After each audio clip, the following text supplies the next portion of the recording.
नमस्कार विद्यार्थी मित्र हो. आजच्या व्हिडिओमध्ये इयत्ता 8वी रामानुजन गणित प्रावीण्य परीक्षा दरवर्षी घेतली जाते. याही वर्षी ती 1 डिसेंबरला 1:30 ते 4:30 या वेळेमध्ये संबंधित केंद्रावरती होणार आहे. या ठिकाणी नमुना प्रश्नपत्रिका आपण काही सोडवत आहोत. 2018ची ही प्रश्नपत्रिका आहे. आपण प्रश्न पहिला सोडवलेला आहे. दुसरा विस्तार करा, ए त्यातला आहे 2 गुणांचा. एक्सपांड 2m अधिक 5n कंसाचा वर्ग. या ठिकाणी ए अधिक बी कंसाचा वर्गचा विस्तार वापरायचा आहे. पहिल्या पदाचा वर्ग अधिक पहिल्या दुसऱ्या पदाच्या गुणाकाराचे दुप्पट अधिक दुसऱ्या पदाचा वर्ग. मांडणी केल्या पहिल्या पदाचा वर्ग 2mचा वर्ग अधिक 2 गुणले पहिले पद गुणले दुसरे पद 2m गुणले या ठिकाणी 5n अधिक दुसऱ्या पदाचा वर्ग म्हणजे 5nचा वर्ग. 2m कंसाचा वर्ग 4m वर्ग अधिक 2 2 4 5 20mn अधिक 5n कंसाचा वर्ग 25n वर्ग. 4m वर्ग अधिक 20mn अधिक 25n वर्ग हा याचा विस्तार आहे. ओके. समीकरण सोडवा. Solve the equation. 5 कंसात 1 वजा 8 बरोबर 2 कंसात 1 वजा 5. कंस सोडवायचा. बाहेरच्या पदानं कंसातल्या प्रत्येक पदाला गुणायचं. 5 गुणले 1 5x वजा 5 8 40 बरोबर 2 गुणले 1 2x वजा 2 5 10.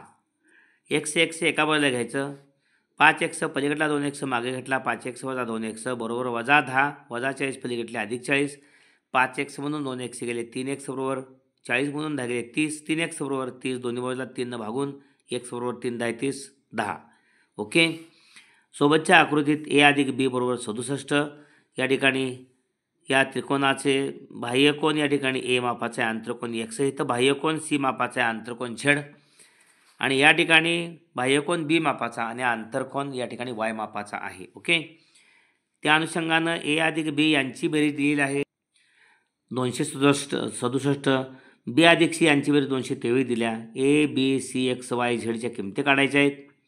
In figure a plus b is equal to 267, b plus c is equal to 223. Then find the value a b c x y z. Okay. या ठिकाणी काय दिलेलं आहे. x अधिक a बरोबर 2. x अधिक a रेषीय जोडीतील कोण आहेत 180. b अधिक y 180 आणि z अधिक c 180. त्यामुळे सगळ्यांची बेरीज x अधिक a अधिक b अधिक y अधिक z अधिक c सगळ्यांची बेरीज a अधिक x अधिक b अधिक y अधिक z अधिक c संपूर्ण या ठिकाणी 180 3 वेळा आहे. त्यामुळं 540 आहे. x अधिक या ठिकाणी एकटा x आहे. x अधिक y अधिक z आणि a अधिक b अधिक c एकत्रित केले. ओके. x एकटाच आहे, y एकटा आहे, सगळे एकटे आहेत. x अधिक y अधिक z एकत्रित केले अल्फाबेट a अधिक b अधिक c बरोबर 540 18 त्रिके 54. ओके.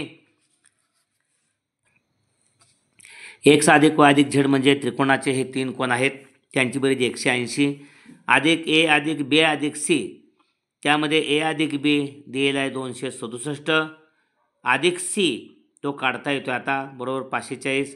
180 आणि 67 या ठिकाणी यांची बेरीज 7 आणि 0 7 6 आणि 8 14 14ला 4 हातच्याला 1 2 1 3 1 4 447 पलीड गेल्यानंतर 540 मधून वजा होणार आहे 447.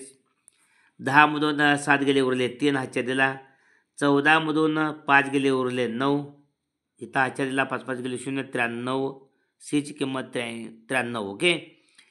या ठिकाणी इथं लिहिलं आहे 540. सीची किंमत काढण्यासाठी 540 आणि 180 पलीड जाऊन वजा 180 अधिक 267 पलीड जाऊन वजा 267 वजा वजांची बेरीज वजा असते. म्हणून या दोघांची बेरीज 447 447 येणार आहे. वजा 447 540 40मधून 447 गेले 93 उरले. ओके. सीची किंमत 93. त्यानंतर बी अधिक सी बरोबर 223 दिलेलं आहे. बी अधिक सी 223 दिलेला आहे. सीची किंमत आत्ताच मिळालेली आहे 93. 93 पलीड गेले 223 मधून 93 गेल्यानंतर बीची किंमत 130 मिळते.